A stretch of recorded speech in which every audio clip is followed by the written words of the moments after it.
اردو ہے جس کا نام ہم ہی جانتے ہیں داغ، سارے جہاں میں دھوم ہماری زباں کی ہے۔ اردو کی ترویج نہ ہونے کی شکایت ایک ایسے شخص کی زبانی جو سفید فام ہو، جس کی مادری زبان انگریزی ہو اور جو اردو کی مدح سرائی میں میر کا یہ شعر پڑھے، کسی خوشگوار حیرت سے کم نہیں۔ امریکی ریاست وسکانسن سے تعلق رکھنے والے جان ہینسن اردو سے عقیدت کی حد تک محبت رکھتے ہیں۔ میں پیدا ہوا ریاست وسکانسن میں جو شمال میں ہے، کینیڈا کے ساتھ ایک چھوٹے دیہات جس کا نام یونین گروو ہے۔ وہاں باہر کے لوگ بہت کم نظر آتے ہیں اور کافی بڑے خاندان میں پیدا ہوئے، 6 بہن بھائی ہم لوگ تھے۔ جان کو ایشیائی ثقافت نے ہمیشہ اپنے صہر میں جکڑے رکھا۔ یہی وجہ ہے کہ امریکہ میں سلسلہ تعلیم مکمل ہونے کے بعد انہوں نے پاکستان کا رخ کیا، جہاں اردو سے ہلکی شناسائی گہری واقفیت میں ڈھلی۔ یوں پاکستان سے امریکہ واپسی پر انہوں نے اردو ادبیات میں یونیورسٹی آف شکاگو سے ڈگری حاصل کی۔ جب دوسرے سال پاکستان چلا گیا، واپس آیا تو پھر میں نے فیصلہ کیا کہ اب تعلیم جو ہے وہ اردو ہی میں ہوگی، تو میں نے یونیورسٹی آف شکاگو میں داخلہ لیا اور وہاں اسلامی زبانیں اور ادبیات میں نے ڈگری کیا، مطلب بیچلر ماسٹر بھی کیا۔ تو وہاں میں نے اردو کے ساتھ فارسی اور عربی کی بھی تعلیم کی، اور یعنی زبان اور ادبیات دونوں میں۔ جان ہینسن کے لیے جتنی مقدم اردو زبان ہے، اتنی ہی انسیت انہیں اس زبان کی سرزمین پاکستان سے ہے۔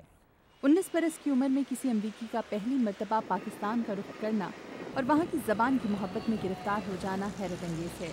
ان کی یادوں میں اب بھی پاکستان بستا ہے اور پاکستان میں گزاری ہوئی یادوں کے حوالے سے بتاتے ہوئے وہ آج بھی پرجوش ہو جاتے ہیں۔ لاہور میں تقریباً صرف 1 مہینہ رہا اور زیادہ عرصہ کراچی میں، لیکن لاہور اب تک مجھے یاد ہے، اور وہ بھی رمضان کے زمانے میں پہنچا تو لوگوں کے ساتھ میں نے روزہ بھی رکھا تاکہ بیٹھ کے روزہ کھولیں بھی شام کو، وہ میرے لیے نئی بات تھی۔ اس کے بعد عید کی نماز بھی وہاں شالیمار باغ میں جا کے پڑھی۔ یہ مجھے بڑا اچھا لگا کہ لوگ اتنے کھلے دل تھے کہ مجھے ساتھ لے جاتے تھے، اور اس میں کوئی اعتراض نہیں کہ آپ غیر مسلم ہیں تو نہیں آ سکتے ہیں۔ وہ مجھے بہت ساری باتیں سکھائی۔ زبانوں سے محبت نے جان ہینسن کو مترجم کا شعبہ اپنانے کی جانب راغب کیا۔ یوں وہ IMF میں بطور مترجم اپنی خدمات سر انجام دیتے ہیں۔ دوسری زبانوں سے انگریزی اور انگریزی سے مختلف زبانوں میں تراجم کرنا ان کے دفتری امور میں شامل ہے۔ یہ بات قابل تحسین ہے کہ جان ہینسن اردو زبان کے ساتھ ساتھ دیگر 14 زبانوں پر بھی مکمل عبور رکھتے ہیں۔ مجھے تقریباً 13 سال ہوئے۔ میں یہاں ایک شعبے میں کام کرتا ہوں جس کا نام ہے لسانی خدمات کا شعبہ۔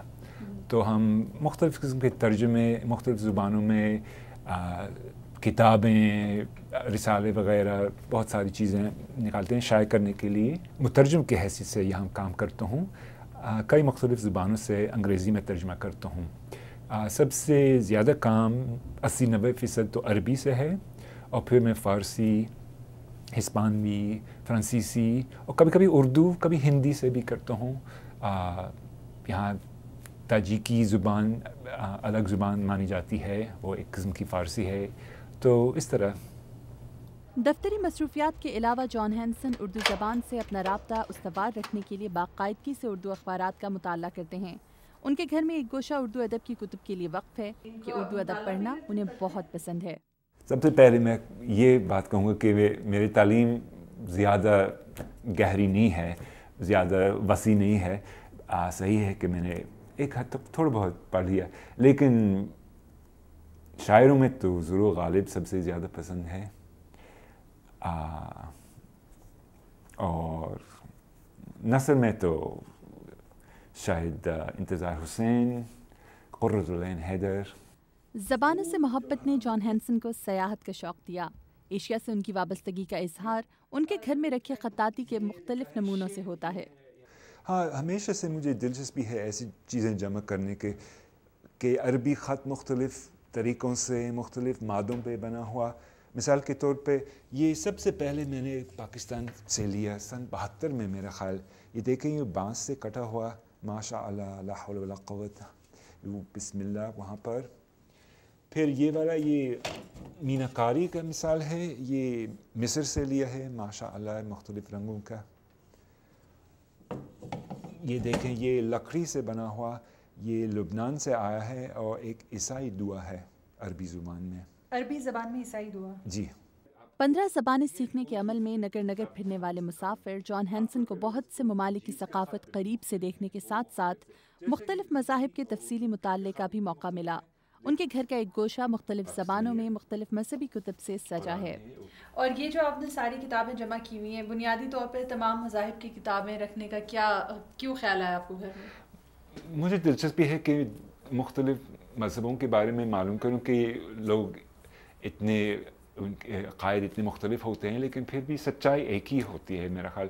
مثال کے طور پہ یہ بھگوت گیتا بھی ہے، یہ بدھزم کے کچھ کتابیں بھی ہے، ہر ایک میں میرے خیال حکمت بھی ہے اور پھر لسانی اعتبار سے خوبصورتی بھی ہے. پھر یہ کچھ قرآن شریف بھی ہے، یہ میں نے پاکستان سے لی ہے، یہ اردو ترجمے کے ساتھ ہے. پاکستان میں آپ رہے بھی ہیں اور آپ نے ان تمام مذاہب کا مطالعہ بھی کیا ہے. اسلام کی کون سی چیز آپ کو سب سے اچھی لگی؟ اس میں یہ ہے کہ مذہبی اعتبار سے کے علاوہ معاشرتی بھی ہے کہ سب لوگ برابر ہیں، ایک ہی نظر سے دیکھے جاتے ہیں اور پھر غریبوں کا بھی خیال کیا جاتا ہے. مجھے پاکستان میں لگا کہ لوگ بہت کھلے دل تھے. وہ مجھے مسجد ساتھ لے گئے اور نماز کے ساتھ، تو بڑا اچھا تاثر لیا میں نے وہاں سے. زبان کوئی بھی ہو، جان ہینسن ہر زبان کو خالص بولنا پسند کرتے ہیں اور اس میں کسی قسم کی آمیزش کے خلاف ہیں. یہ نہ تھی ہماری قسمت کہ وصال یار ہوتا، اگر اور جیتے رہتے یہی انتظار ہوتا. تیرے وعدے سے جیے ہم تو یہ جان جھوٹ جانا کہ خوشی سے مر نہ جاتے اگر اعتبار ہوتا. کوئی میرے دل سے پوچھے تیرے تیر نیم کش کو، یہ خلش کہاں سے ہوتی جو جگر کے پار ہوتا. وہ اردو زبان کی اہمیت کو مسلم اور اس کے ادب کو وسیع قرار دیتے ہیں. یہ بات تو ہے کہ اکثر لوگ مذاق بھی اڑاتے ہیں، کہتے کہ جب تم اردو بولتے تو انگریزی کا کوئی لفظ نہیں استعمال کرتا ہوں. یہ ہمیشہ میرا کوشش ہے. مجھے معلوم ہے کہ پاکستان میں لوگ کم اس طرح بولتے ہیں، لیکن کم از کم جب آپ کے پاس اتنی خوبصورت زبان ہے، دنیا کی خوبصورت ترین زبانوں میں سے ہے، جس کے ادبیات و شاعری اتنی وسیع ہے، تو کیوں نہ اس کا فائدہ اٹھائے اور کیوں نہ اس کا مزہ لیں. صحیح بات ہے کہ دنیا میں انگریزی زبان کی بہت اہمیت ہے، لیکن کوئی وجہ نہیں کہ آپ پوری توجہ انگریزی کو بھی اور اردو کو بھی، دونوں کو ایک ساتھ دے سکتے ہیں. جان ہینسن سمجھتے ہیں کہ اقبال کے پیغام پر عمل پیرا ہو کر ہی پاکستانی بطور قوم ترقی کی منازل طے کر سکتے ہیں. تو اقبال کی ایک نظم ہے جس کا عنوان جاوید کے نام. دیار عشق میں اپنا مقام پیدا کر، نیا زمانہ نئے صبح و شام پیدا کر. خدا اگر دل فطرت شناس دے تجھ کو، سکوت لال گل سے کلام پیدا کر.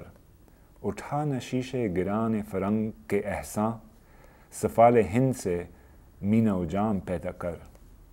میں شاخ طاق ہوں، میری غزل ہے میرا ثمر، میرے ثمر سے میں لال فام پیدا کر.